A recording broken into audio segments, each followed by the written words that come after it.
નમસ્કાર વિદ્યાર્થી મિત્રો, હું પ્રવીણ કવા ઓનલાઈન એજ્યુકેશનમાં આપ સર્વેનું ફરી એકવાર હાર્દિક સ્વાગત કરું છું. ધોરણ 10 સામાજિક વિજ્ઞાન વિષયમાં પ્રકરણ 4 ભારતનો સાહિત્યિક વારસામાં એક લેક્ચરનો આપણે અગાઉ અભ્યાસ કર્યો. દરેક વિદ્યાર્થી મિત્રોને ખાસ વિનંતી કે જે વિદ્યાર્થીઓ હજી આ ચેનલને સબસ્ક્રાઈબ નથી કરી તે વિદ્યાર્થી મિત્રો ખાસ સબસ્ક્રાઈબ કરી નાખે. જેને સબસ્ક્રાઈબ કરેલી છે તેમણે આ વિડીયોને લાઈક કરે, શેર કરે, વધારે વિદ્યાર્થીઓ સુધી પહોંચાડે અને સબસ્ક્રાઈબ કરવાથી જે કંઈ નવા વિડીયો અપલોડ કરવામાં આવશે તે તમારા મોબાઈલ સ્ક્રીન ઉપર તરત તમને જાણ મળશે. તો ખાસ દરેક વિદ્યાર્થી મિત્રો આ ચેનલને ખાસ સબસ્ક્રાઈબ કરશો. પ્રકરણ 4ની અંદર સાહિત્યિક વારસાની અંદર આપણે છે શરૂઆતમાં પ્રથમ લેક્ચરની અંદર 4 વેદો આધારિત આપણે માહિતી પ્રાપ્ત કરી. ઋગ્વેદ, સામવેદ, અથર્વવેદ, યજુર્વેદનો પરિચય પ્રાપ્ત કર્યો. આજે મિત્રો આપણે પ્રાચીન સમયના બૌદ્ધ સાહિત્યનો પરિચય પ્રાપ્ત કરી, રામાયણ મહાભારતનો પણ આપણે પરિચય પ્રાપ્ત કર્યો. પ્રાચીન બૌદ્ધ સાહિત્યનો પરિચય મિત્રો તમને એ પરીક્ષક દ્વારા 2-3 ગુણની અંદર પૂછી શકે છે. તો એના આન્સરમાં જોઈએ કે પ્રારંભિક બૌદ્ધ સાહિત્ય કઈ ભાષામાં લખાયેલું હતું. તો એના આન્સરમાં આવશે પ્રારંભિક બૌદ્ધ સાહિત્ય પાલી ભાષામાં લખાયેલું હતું. આ સાહિત્યને 3 ભાગમાં વહેંચવામાં આવ્યું છે: સૂક્ત પિટક, વિનય પિટક અને અભિધમ પિટક. 3 ભાગમાં વહેંચેલું હોવાથી તેને કયા નામે ઓળખવામાં આવે છે? તો એના જવાબમાં આવશે ત્રિપિટક. ત્રિપિટક મિત્રો શું છે? આવો સવાલ પૂછે તો ત્રિપિટક એ બૌદ્ધ ધર્મનો ધર્મગ્રંથ છે. એટલે ખાસ એ દ્રષ્ટિએ પણ મિત્રો છે ટેક્સ્ટબુકમાં ખાસ નોંધ કરવી. 3 પિટક ક્યાં ક્યાં છે? સૂક્ત પિટક, વિનય પિટક અને અભિધમ પિટક. સૂક્ત પિટકની અંદર બુદ્ધ અને તેના શિષ્યો વચ્ચેના સંવાદો છે. વિનય પિટકની અંદર બૌદ્ધ સંઘના નિયમો આપવામાં આવ્યા છે વગેરેનું તેનું વર્ણન પણ તેમાં કરેલું છે. શુદ્ધ કહેતા સૂત્ર પિટકમાં મુખ્યત્વે બુદ્ધ તેમના શિષ્યો વચ્ચેનો સંવાદ. વિનય પિટકની અંદર બૌદ્ધ સંઘના નિયમો આપવામાં આવ્યા છે. અન્ય બૌદ્ધ ગ્રંથોની વાત કરીએ તો કે રાજા મિલિંદર અને બૌદ્ધ તત્વજ્ઞાની નાગસેન વચ્ચેના સંવાદોનો ગ્રંથ મિલિંદ પન્હો જે પણ બૌદ્ધ સાહિત્યનો મહત્વનો ગ્રંથ માનવામાં આવે છે. અશ્વઘોષે બુદ્ધ ચરિત્ર આધારિત સંસ્કૃત ભાષાની અંદર પણ મિત્રો છે એ સાહિત્યની રચના કરી. આમ બૌદ્ધ સાહિત્ય એ આપણી માટે પણ ખૂબ જ અગત્યનું મહત્વનું સાહિત્ય છે. ત્યારબાદ જોઈએ પ્રાચીન ભારતીય સાહિત્યનો પરિચય આપો. તો પ્રાચીન ભારતીય સાહિત્યની અંદર જે આપણે અગાઉના લેક્ચરની અંદર ભણ્યા કે 4 વેદો છે.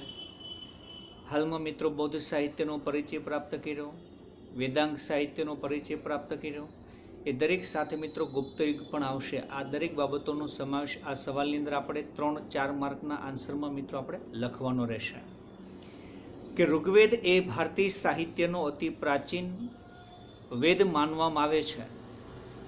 10 ભાગની અંદર વહેંચાયેલો છે. 1028 ઋચાઓ એટલે શ્લોકનો સંગ્રહ છે અને મોટા ભાગની દેવોને લગતી સ્તુતિઓ છે. ઉપરાંત મિત્રો બીજા પણ 3 વેદો છે: ઋગ્વેદ, સામવેદ, યજુર્વેદ, અથર્વવેદ. આ 3 વેદોની પણ રચના કરી. સાથે સાથે બ્રાહ્મણ ગ્રંથોની પણ રચના થઈ, જેનો પણ ગયા લેક્ચરમાં આપણે પરિચય પ્રાપ્ત કર્યો. ઉપનિષદોની પણ રચના થઈ, પણ આપણે ગયા લેક્ચરમાં પરિચય પ્રાપ્ત કર્યો. વેદાંગ સાહિત્યની અંદર કર્મકાંડ ઉપરાંત જ્યોતિષ, વ્યાકરણ, ખગોળશાસ્ત્રનો વિકાસ થયો. આ દરેક મિત્રો જે વિદ્યાર્થીઓએ પહેલા લેક્ચરનો અભ્યાસ નથી કર્યો તે ખાસ આ ચેનલમાં જઈ એને પ્રથમ લેક્ચરનો અભ્યાસ કરી લે, જેથી કરી આ દરેક મુદ્દાનો તમને ખ્યાલ આવે.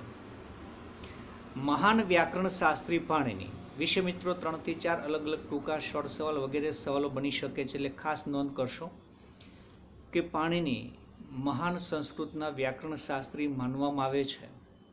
તેમણે સંસ્કૃત ભાષાની અંદર અષ્ટાધ્યાયી નામના ગ્રંથની રચના કરી છે. એ અષ્ટાધ્યાયી ગ્રંથ મિત્રો શેનો ગ્રંથ છે? તો કે વ્યાકરણનો ગ્રંથ છે. એ પ્રકારે પણ તેનું મહત્વ વધારે છે. પ્રાચીન ભારતીય સાહિત્યની અંદર મહાકાવ્યોનો પણ આપણે ગયા લેક્ચરમાં પરિચય કર્યો. રામાયણ, મહાભારત એ પણ મિત્રો ગયા લેક્ચરનો વિડીયો છે, દરેક વિદ્યાર્થી મિત્રો જેણે નથી જોયો તે ખાસ જોઈ અને પોતે સમજી લે.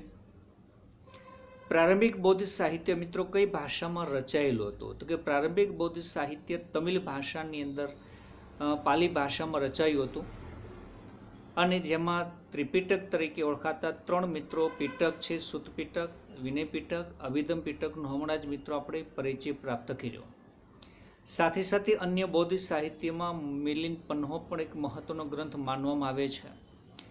અલગથી મિત્રો છે 2 ગુણનો સવાલ તમને પૂછી શકે કે ગુપ્તયુગ સંસ્કૃત સાહિત્યના કાવ્ય નાટકના વિકાસનો સુવર્ણ યુગ માનવામાં આવે છે. તો તેના વિશે મિત્રો આપણે અભ્યાસ કરીએ.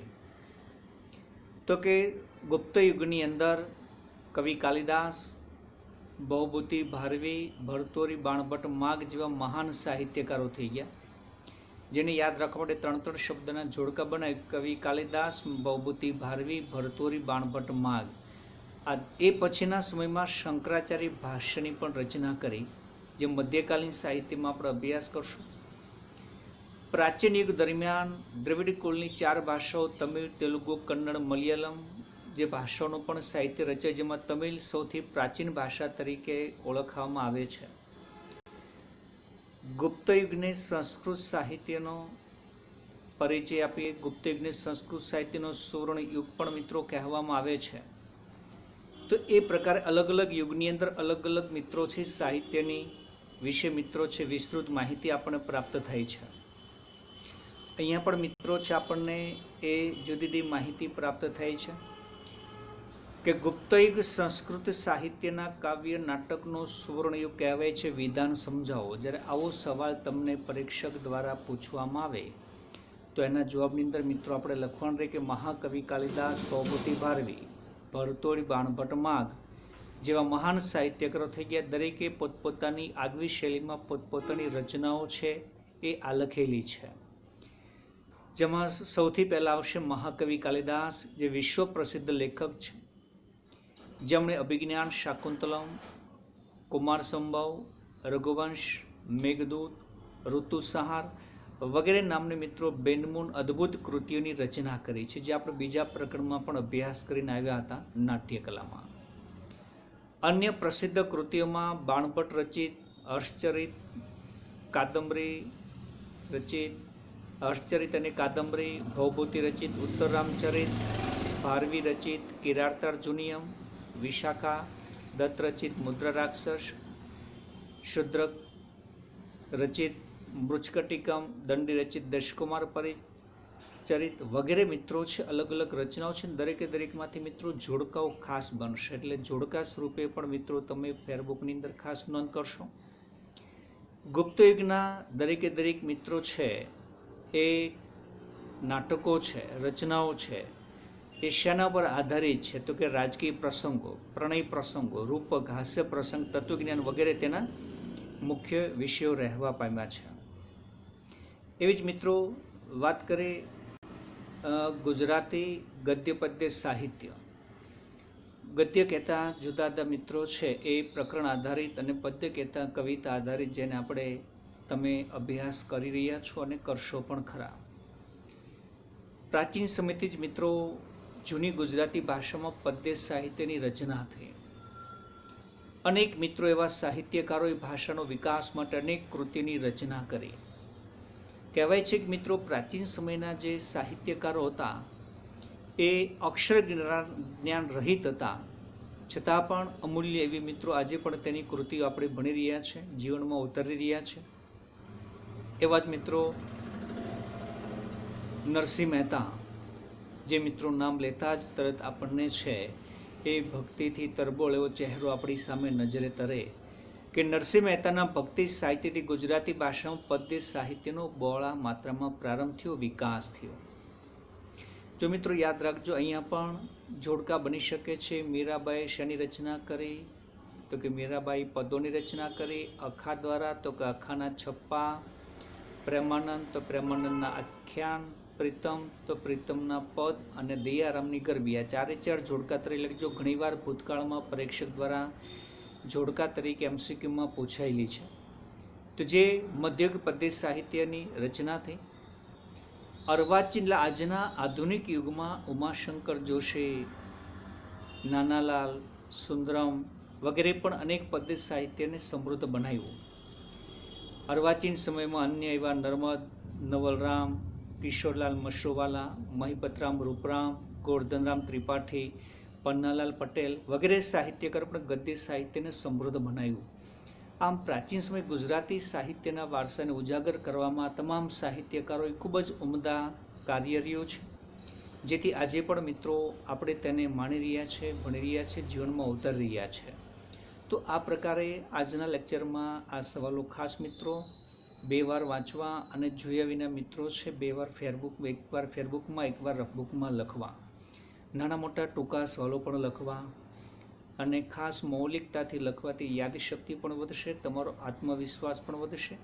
તો આજના લેક્ચરમાં અહીંયા સુધી, ફરી પાછા આપણે અન્ય મુદ્દા સાથે મળશું. ત્યાં સુધી આવજો. નમસ્કાર.